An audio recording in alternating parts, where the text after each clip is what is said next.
the transaction costs for doing transactions in ADA, reviewing the minimum UTXO, and of interest mostly to stake pools will be this minimum pool cost. Currently that is set to 340 ADA. And 340 ADA was something quite different when ADA was 8 cents versus where ADA might be at $1.20. So this is a number we're going to be revising, certainly moving it lower. These minimum fees are just that, a minimum. If you want to leave a higher fee on the pool, that's fine, but this is going to give more options to people if they want to have lower fees on there. Other comments about these changes, there is a minimal impact on revenue. Most of the revenue in the system is being paid through inflation coming out of coins from the reserve. So changes in fees at this point are a very small change. It's less than 0.2%. Across the board. And that is mostly, and only the largest players, the private pools and the largest public pools are the ones that are most affected. Smaller pools, less so. So that's just kind of my general comment on fees. Expect to be seeing more about that. I'm trying to, we're still working through the exact levels of what should be set, but really it's kind of the mindset I would encourage is think about rolling fees back in ADA terms from, so they're consistent with dollar terms where ADA was about 8 cents, 15 cents when some of those fees were last updated. And going forward, we'll probably maintain them. One challenge of fees is raising fees could cause transactions to bounce, whereas moving fees lower is much less risk. So we'll be more cautious raising fees than we will lowering them. But that's one of the reasons just to make a big bang change and then from there kind of keep them pegged to dollars in the short term while we work out exactly what the correct fee structure should be. That's great. Thanks. Time frame from this change, I'll just say, I would like to get this done as soon as possible. The change is a parameter update, so there's not a code change. There's nothing stopping this. It's mainly making sure that we have all the right concerns addressed. So fees are kind of a multidimensional problem. They affect the security of the network. They affect the economics of businesses coming onto the network. So different things like partnerships, have people considered, security researchers are involved. Some of our operations teams make sure that these fees are going to be appropriate for maintaining the security of the network. So there's a number of different players that we're engaging, making sure all those concerns are addressed. From stake pools, I just want to raise Ben is the person to talk to. Ben is your advocate for right now for any of these issues, and he's someone we're engaging. So as you have any comments, feel free to Ben. So time frame, I really would like to see this in the next couple of weeks. It's really just a question of who making sure that we've checked all the bases that people, the reductions, divide 8 cents by $1.20 and you'll probably get a ballpark number. And fee changes are kind of an interesting thing. And so governance is going to be an open question for some of these, whether that is going to be done long-term. There's a variety of different views on that. So that's something that actually we have a consulting group that is currently advising us on the structure of that going forward. I'm trying not to front run anything they're going to say on that.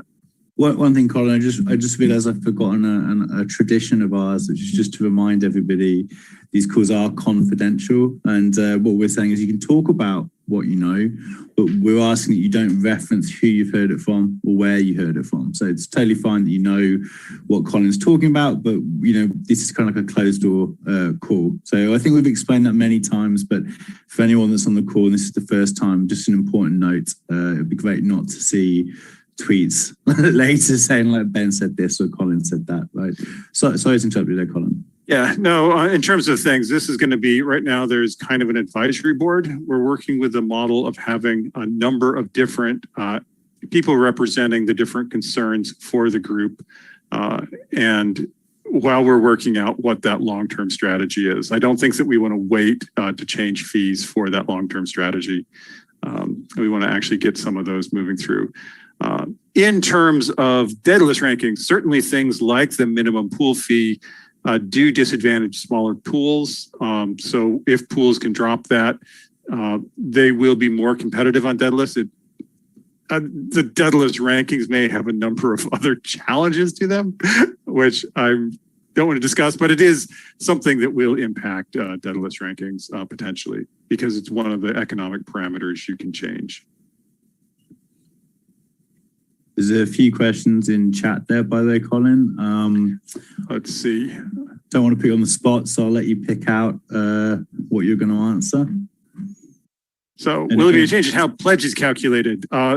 No, Daedalus rankings are not changing at this time. There is a lot of discussion on Daedalus rankings, but this change, it is an economic parameter, so it factors into the Daedalus rankings, but it's not that. Can we have a vote on fee changes? Well, the voting and governance is something that's still under discussion, and it will probably be something that will evolve over time. So those are things I can give you my opinions, but they're not certainly not going to be necessarily the outcomes.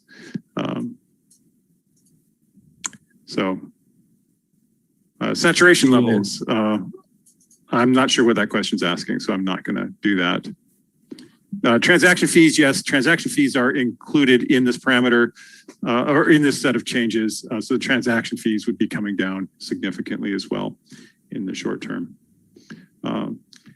K is not changing at this time. I can talk about K in a lot more detail at a different time, but until we actually change the way that pledge is rewarded, I don't think that updating K is going to have the impact that we would hope. So economically right now, I'll tell you that any large pool would be motivated to split into two smaller pools. And so I don't think that we're going to get the benefit from the K change if we just did K right now, given the current price of ADA. Really good. Are there any questions? I know Colin's got a hard stop. So if anybody's got a question for Colin, open your mic or put it into the chat so I can be sure he gets time to answer it. And also feel free to send Ben any concerns, questions. I'm happy to answer them offline. And he's going to be definitely the person that's kind of representing those concerns to the wider group of people evaluating the changes. So definitely put Ben on the spot. Thank you. Colin says, just double checking is one of the parameters that's being talked about, the minimum fee being lowered from 340. Yes, so this fee could be lowered. You can leave it higher if you like. This fee is interesting because it is one of the fees that can be changed. So you also have a variable fee to play with. Would this hurt SPOs? Maybe in the sense that lowering any of your fees, whether you're lowering your variable rate or your fixed rate, potentially mean less income. Now, it may make you more competitive in the sense that if delegators are looking for pools that have the higher reward, that gives you another choice to do it. And one thing that's important about these fee changes is these are minimum fees. So you can leave higher fees if you want to leave a fee of 340 on a pool. Absolutely, feel free. But if you want to lower it, you know, that is an option that's definitely out there for people. Yeah, it interacts with the influence factor, right, Colin? So if you lower the min UTXO, then there's going to, with the current A0 formula, you might then expect to require more pledge to compensate for things to stay where they were. Oh, absolutely. These are all kind of complex, multidimensional problems that have a number of different things. We're aware that the current level, when the parameter set at 340 ADA, that was based on operating cost as it was notified to us as of July, and obviously with the rise in the price of ADA, the entire economic situation has changed quite a lot.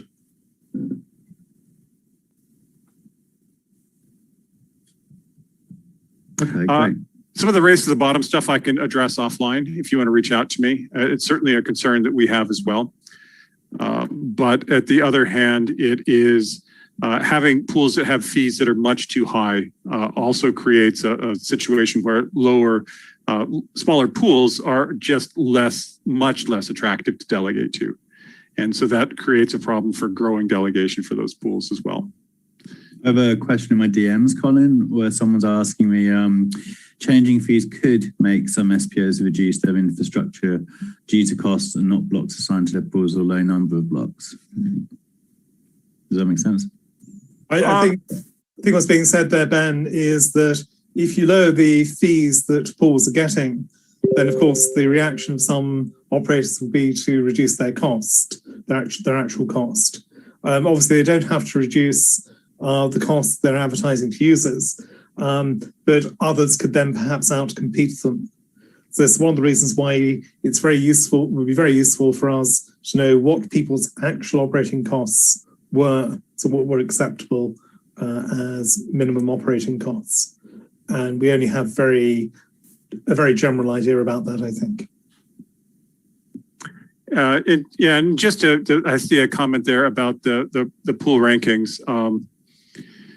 That for a small pool, that cost is paid by the delegators of the pools. So across a large pool, it's spread across everyone. On a smaller pool, it's only the delegators in that pool. So that creates quite a difficulty for smaller pools in deciding how to structure their what they're charging delegators, whether they're taking it through the percentage cost or on the absolute cost.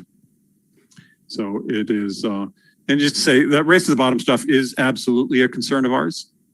That is definitely a challenge we're working on. So if you've got ideas on that, love to talk in some more detail. Happy to do that offline. Okay.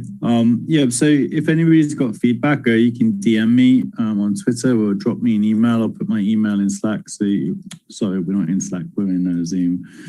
So you've all got my email address there. You can let me know if you've got thoughts you want to bring up. I'm getting a few DMs, so I'm just going to go through that.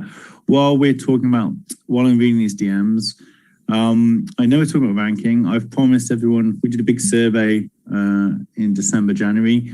We are writing an executive summary. Africa's coming. We had a couple of people that were ill. That is coming.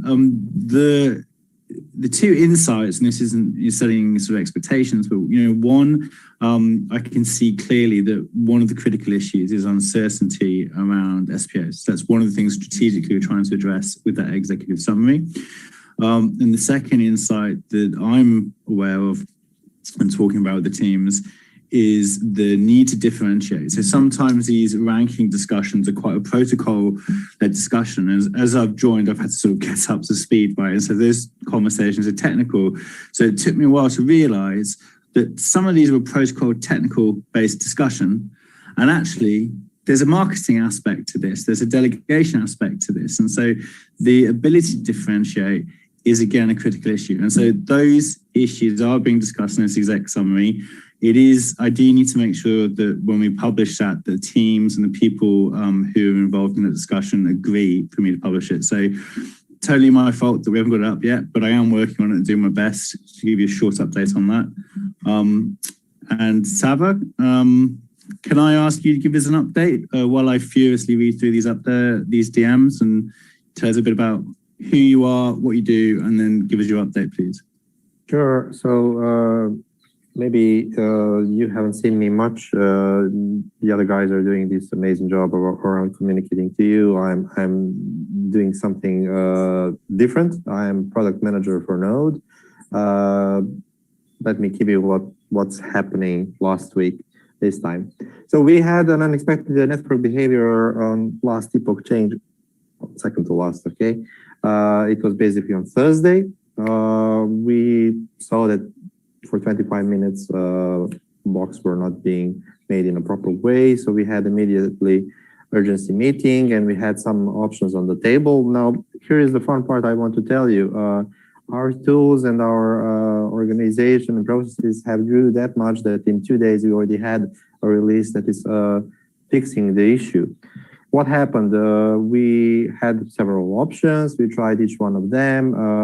Duncan and his guys gave good proposals. We tried to see which one works the best. So Sam and DevOps were testing those. And when we pinpointed which one is the best way to go. QA did an amazing job. Now, why is that important?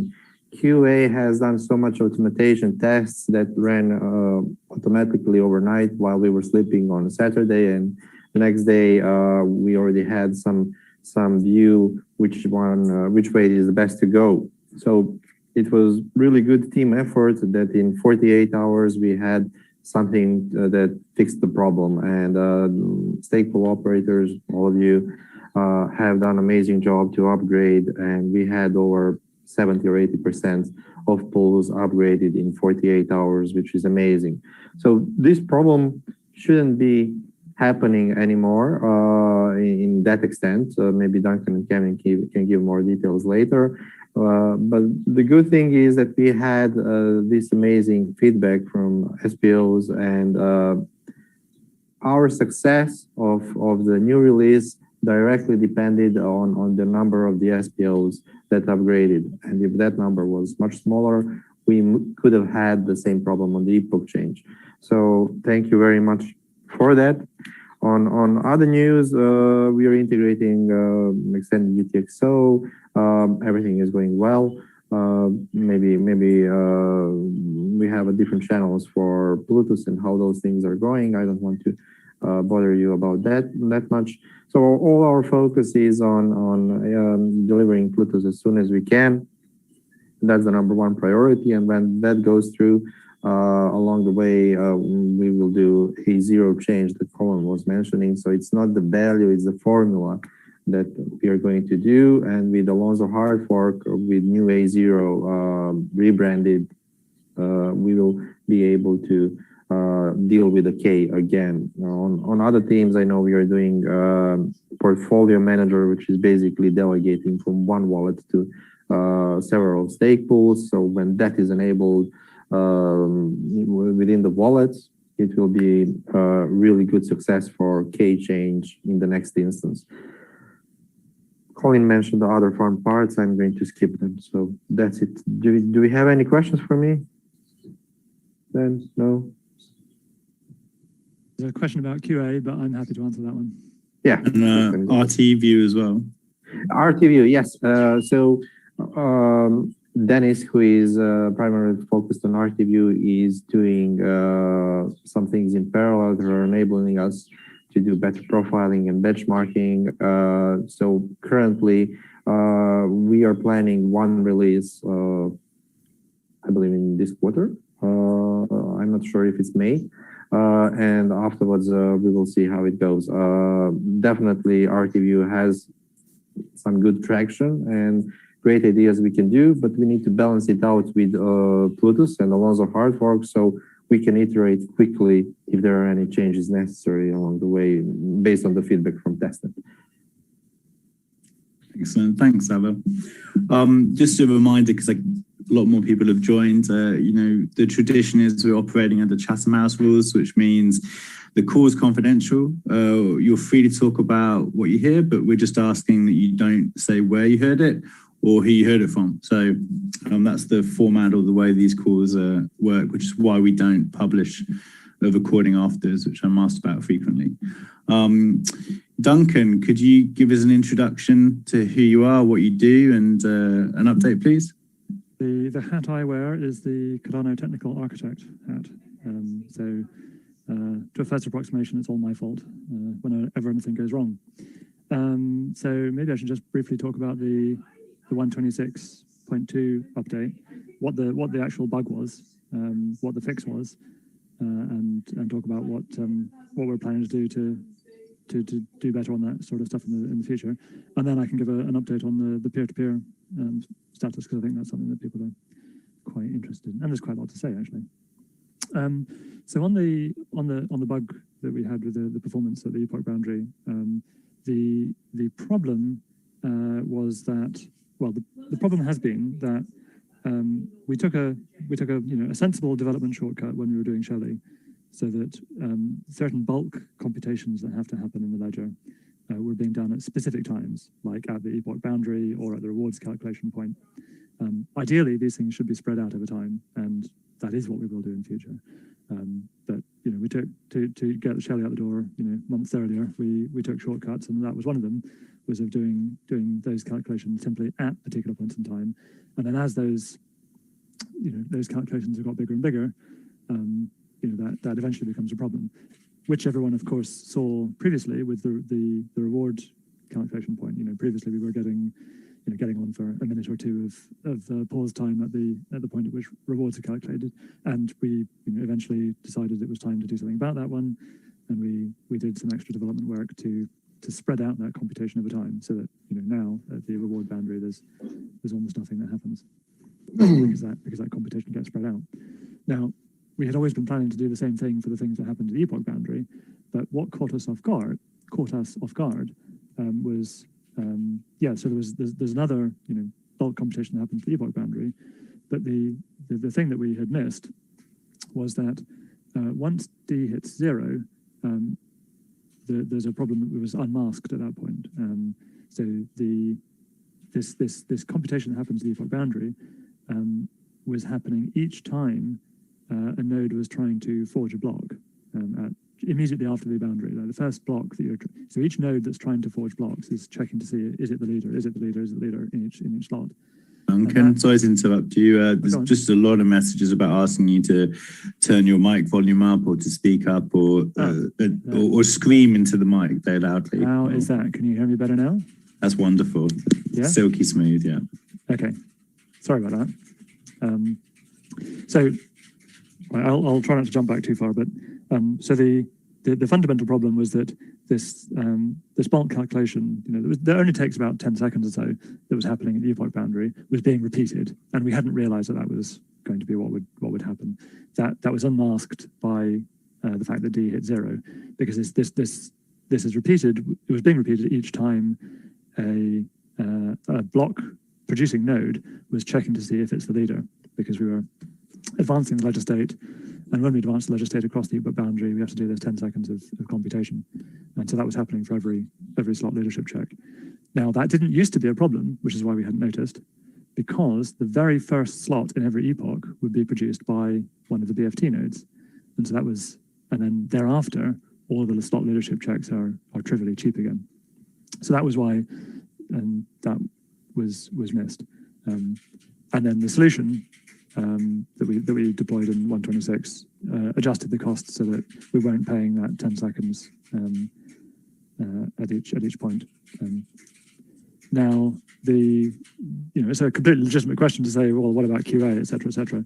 So I think we've spent a little bit of time understanding it now, and at least my analysis of this is that, in some sense, this was quite a tricky bug, because it's not a classical, functional correctness bug that would be caught by our sort of standard, functional correctness tests. And in some sense, it's not even a performance bug. Or not in a normal sense. So, in most systems, you can usually treat, correctness issues and performance issues separately. Now, we know that that's not true in Ouroboros. In Ouroboros has timing constraints, so performance constraints that impact the correctness of the system. So, we know that with Ouroboros, we do have to think about timing and performance, both as a performance and as a correctness issue. So there definitely was a weak spot here, where we have very comprehensive and systematic tests for certain classes of bugs, but this one fell in the combination of both performance intersecting with correctness in a way that bypassed our existing comprehensive tests. So whenever you have a new kind of bug like this, the right thing to do as an engineer is to go back and say, how would we catch this class of bug in future? And my analysis of that is to say, what we need is to basically, there are techniques that we know of, if we put the right effort in, to deal with this class of bugs systematically with component level tests, where we establish quantitative timeliness agreements between different parts of the system to say, this must happen within a certain amount of time. Forecasting the ledger state into a future slot, which is what we used when we're checking slot leadership. That must happen within 10 milliseconds, and then we would write benchmarks to demonstrate that is always the case, and we can then check it. And And in this case, what would, if we had those QTAs in place right now, we know for sure right now that we would violate them because we still have this shortcut of doing bulk calculations at the epoch boundary. So part of the solution is to say, that's not a shortcut that we can take anymore. It was the right thing to do to get Shelley out the door a few months early. But we can't do that in the long term. In the long term, we have to get to a situation where the cost is the same in every single slot and no extra special cost at the epoch boundary, or at least within some bound measured in milliseconds. So that's the solution or that's the kind of solution that we'll be proposing internally to deal with this in future. So it's a systematic, comprehensive approach to dealing with this category of bug. It's probably also worth mentioning, Duncan, that it's not something which is purely deterministic. It depends on which pools have which leadership checks. So you could run the system under real world conditions, you could monitor it, and unless particular conditions occurred, you wouldn't necessarily see the issue cropping up. Which is why, and it's for exactly that reason, that we don't generally rely on kind of large-scale system testing to find these tricky bugs, because you're not likely to find the deep problems just by running the system in one or two scenarios, whereas the kind of component level tests that we run, where we do lots of things in simulation, we're able to generate tens, hundreds of thousands of scenarios, and that way we get much more comprehensive coverage than if we were to do just like run a test net, which really only kind of gives you one scenario. So yes, it's for exactly that reason we try to find bugs that are much deeper in our tests than you would find in production. And so we want to apply that same approach, but to this category of bug, of this performance correctness intersection bugs. Unless there's any other questions. That was great, Duncan. I'll talk I'm about getting you development status if there's time for that. Yes, sir. Yeah. Okay. So let me share with you a little visualization. Right. This is from a little while ago, but I'm not going to screen share it. I'll just post the YouTube link. So this is from actually back in December. We will do some updated versions of these visualizations, which for future milestones. But because in particular this one's like an hour long, so you don't want to sit through it. We'll do some more pithy versions later. So the current status that we have of the peer-to-peer code is that internally, Coral has deployed a number of test nodes on the mainnet, running in the peer-to-peer mode, and the visualization that we have here is from his branch back in December. We're further along now, of course, but and what we're doing there is what he's doing more recently is running test nodes in the peer-to-peer mode on the mainnet, connecting to your relays. Are you sharing something, because I don't see it? No, I just shared a link in the chat to a YouTube video, which is Carl's visualization of this thing. If someone wants to screen share it and play it, you're most welcome to. Ben, maybe. Well, I know how to screen share, but I don't know if the audio will play through. There's no audio. There's no audio for the video. Oh, okay. Let's do it then. So as long as you can still hear me, that's fine. Okay, let me just get rid of this Bob De Niro video that I'm. So so what we have at the moment is we can run, at least from our development branch, which is not quite ready for prime time, but enough for us to run it and see some results. We can run a node in the peer-to-peer mode, and it discovers peers by looking at the relays that you guys register on the chain, and we do that by sampling from the state distribution. So it's partially weighted by the state distribution, and it's slightly biased towards the smaller pools that have less stake. So it is weighted by stake, but not completely fully. So that means that it is still possible, randomly, or even small pools should get their relays selected sometimes. Now, so we start by discovering, knowing about a lot of nodes, and we do that by, as I said, looking on the chain, looking at the relays that you register and sampling them by the state distribution. And then there's a choice of which ones do we actually connect to.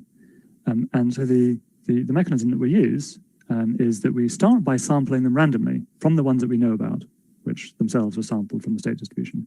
So, initially in this example that Carl is doing, he's running eight upstream peers, but in the end, we'll probably do more like 20. So those are initially just picked randomly. And then over time, that's optimized by getting rid of the worst and replacing them with more random ones. The worst on a particular metric. So that's not a saying that they're objectively bad. It's just that they're not useful peers or less useful peers from the perspective of that node.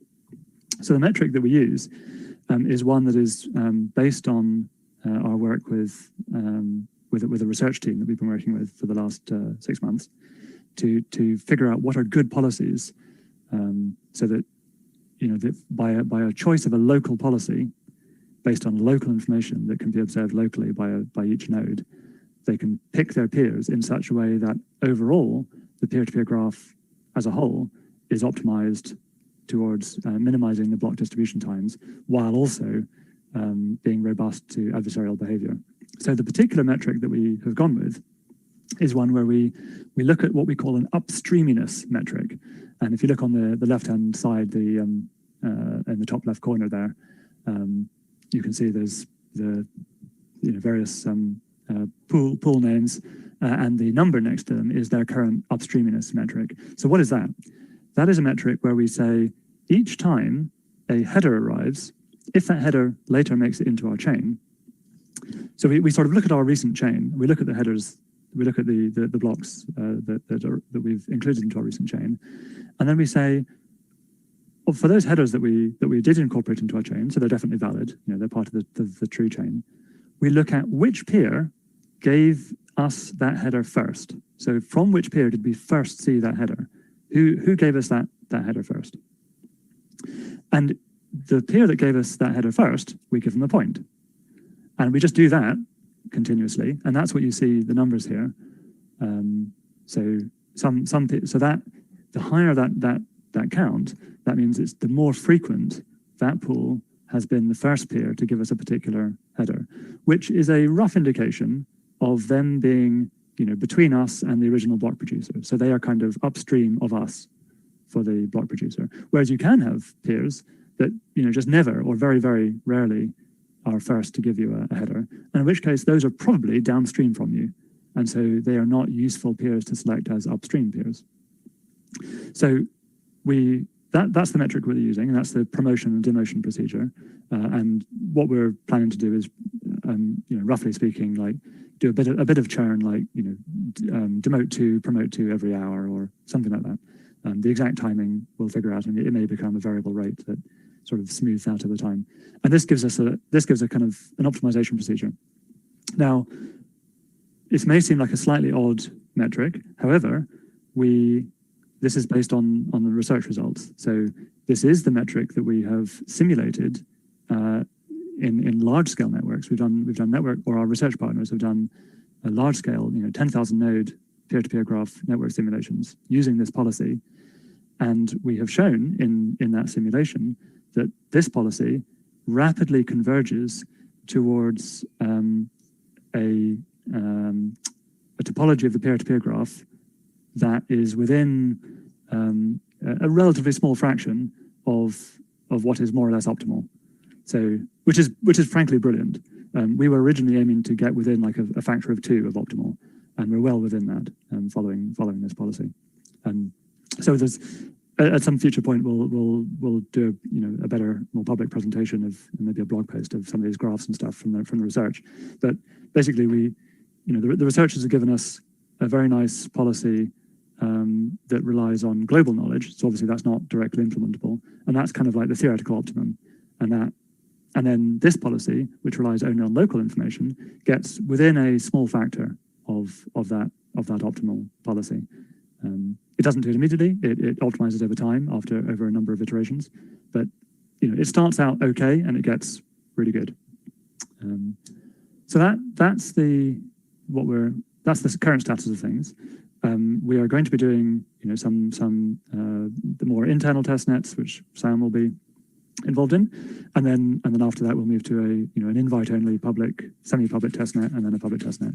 The important features that we're going to get in for the next milestone before you guys get your hands on it is there's a minor feature that we need so that you can configure things for so that your relays and your block producers are always properly connected to each other. We discovered that the mechanisms we had weren't quite enough to configure for that policy, and that policy is obviously very important. You need your relays and your block producers to always be connected to each other, or being a target of trying to connect to each other. So in this graph, is KYSN getting so many peers because they have more stake than everybody else? So this is a slightly confusing visualization, I have to say. So maybe I should explain it more carefully. The structure of this is from the perspective of a single node. So this is the visualization here is Carl running just one node. This doesn't show that what we're doing now is 8 nodes in different parts of the world. So it's from the perspective of one node.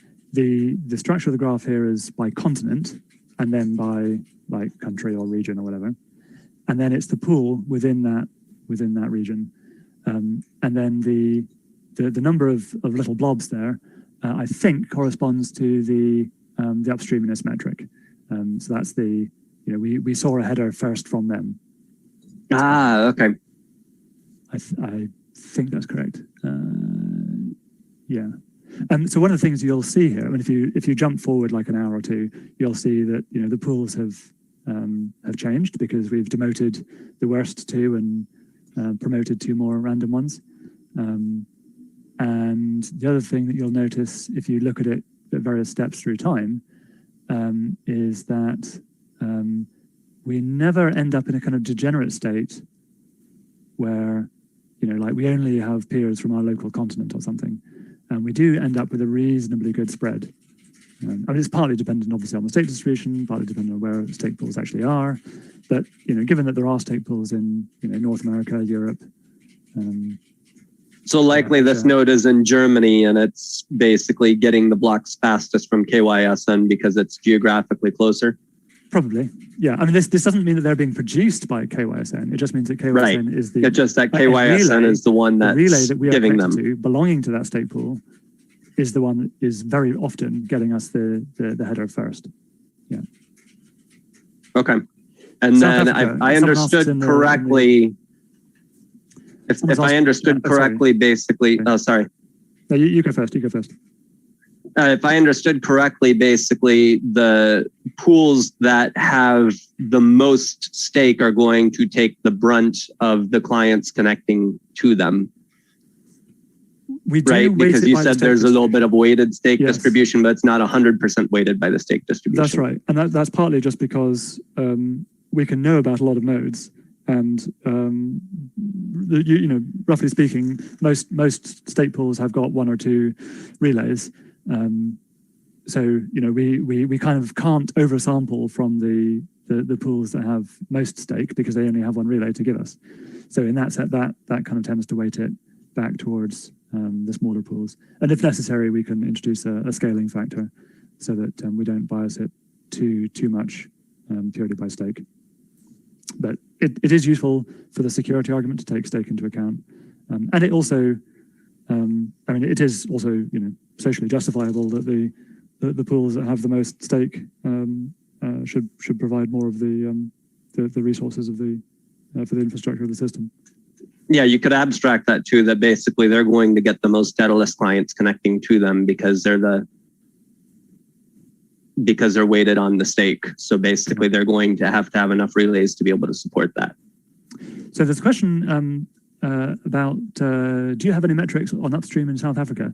The answer is yes. Carl has been running this, as you see, this is from December, but we haven't bothered making lots of visualizations recently, but we will do another one when we get to our next public milestone.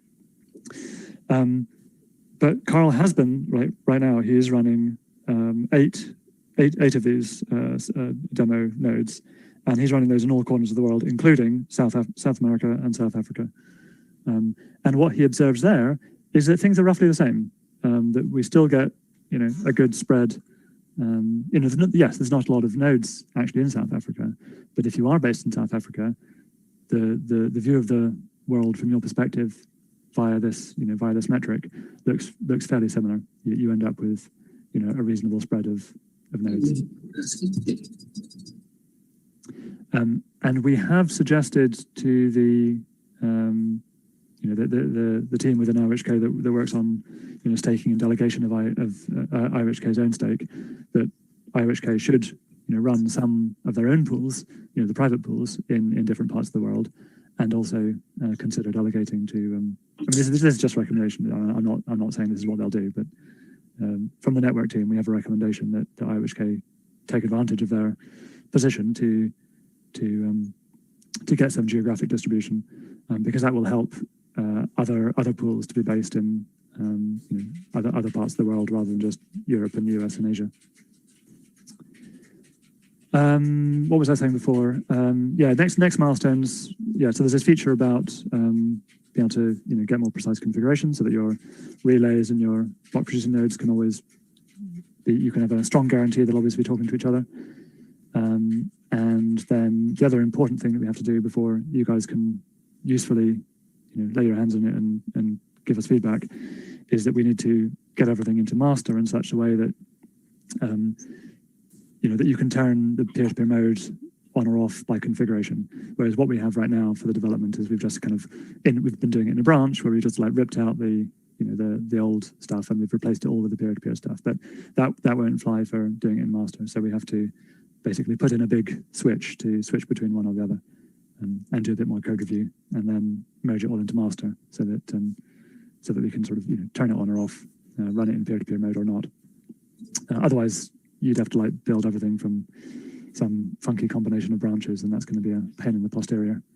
So that will be the main milestone for the semi-public invite only testnet, where we'll ask some of you to give us some feedback, and then the following testnet after that will be just a general public testnet, where we'll invite everyone to give us feedback. So that's it, Ben. I probably said too much. No, actually, I think everybody's going to agree that listening to you is pretty awesome, Duncan. It's really interesting. Thank you. I know that in your first half of that update, you mentioned bugs, and I think we've got Jer on the call. Jer, can I ask you to come up to, I guess, the stage and give an introduction to yourself, who you are, and maybe an update? Hello, I'm Gerard. I'm the Director of Operations. I'm not sure what update you want me to give, Ben. There's so many things that's going on right now. I was twisting your arm. We're having a discussion about sort of bugs. And I thought, now, if I've got this wrong, is there any update on that? Or have I'm thinking about things. So what? Sorry, I'm not too sure which one you're talking about. I think about bugs and perhaps how we're going to. Is it relating to recent bugs that were reported and stuff? So really, I've been exploring bug bounty programs and DMing you and Tim about them. The bug bounty program. Sorry, there's a lot going on. Yeah. So no, I'm just thinking about that.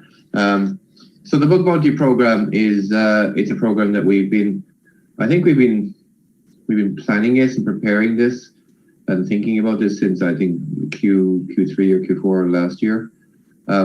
It's not a trivial thing to kind of create a bug bounty program, and we're getting to the point now where we've kind of worked out the mechanics of it pretty well, and we're going to start inviting people to go through the process of understanding what the bug bounty program is and how it's going to work and the mechanics of it, and hopefully launching it in the not too distant future. So just for those of you who don't know, the bug bounty program is it's a mechanism whereby people can if they discover something that's a problem, they can, and they escalate it to the bug bounty program confidentially at the start, especially if there's something that, could give cause for alarm or concern. It's a way for us to quickly investigate it, put in place, remediation of various sorts in a short period of time before the issue is obviously published publicly. The bug bounty program is not about preventing any information from being released. It's about just carefully managing certain types of issues if they do occur, so that we can address them in a timely manner. And what we do as well as part of the bug bounty program is to recognize people who, in some cases put in a bit of effort to investigate issues and to document them and report them to us. So there'll be some sort of rewards mechanism in place for that as well, Ben. So yeah, I was thinking about different bugs, but but the bug bounty program is it's a very big and a very important initiative. And I think it's an element of maturity as well, that we're kind of getting to the stage now where Cardano is obviously growing, as you know. The technology is rapidly evolving. We're fast approaching the Alonzo hard fork, and where we're going to launch Plutus and smart contracts. So as we gain more utility and obviously the whole thing increases more in value, we need to have these more mature processes in place to make sure that we can deal with these things in a more structured way, and also investing in the people who take time to, in some cases, as I say, they take time out of their day to investigate these things, document them, and report them to us. Does that make sense? Yeah, there's like a simple heuristic here. When I first joined, people that were part of the ITN and said like the field of vision from then until now has really broadened. There's so much more going on, the innovations on the edges. So it's really super important people know where to go for what they need. If they've got an issue or something, the journey needs to know about. If you need to know where the updates are, it's in the digest. Make sure you're subscribed. I think you're right. So like we've things have changed an awful lot since you and I joined. I think for once I had hair. No, I don't. But there we go. Some bad things have happened, but on the other side of it, like we've got a much larger community now, and we've got different communities. We've got this community, which is like, I think, our bedrock, the foundation, people who operate the network, and we also have a growing developer community, and there's a lot more people using the software and doing things with it and contributing to its improvement. So yeah, this is a good time to be rolling this process out, I think. Good, that's excellent. I know we haven't got much time left, and I'm going to remind everybody that's joined, we're following the Chatham House rules. I've posted that a few times. It means that you can talk about what you've heard, but we're asking you not to say where you heard it or who you heard it from. That's Chatham House rules. Jared, that was fantastic. Thank you. Kevin, last but not least, could you give us an introduction as to who you are and an update? Hi, Ben. So I'm Kevin Hammond. I'm one of the technical managers at IOG. I think Duncan's basically given us a very good update from the node side, particularly about obviously the issue we had the 259.260 epoch boundary and peer-to-peer. The only other thing I think that's important to say is we're starting to put together the next normal release of the node. Expect to see that coming out probably next week or thereabouts. So keep your eyes open. And there'll be a number of improvements that SPAs have asked for in the CLI and other places. I've done a terrible injustice, Kevin. I've forgotten to ask Alex to give us his update. Do you think? So one thing that's worth mentioning is the query. We should have the query tip command in there. I think Martin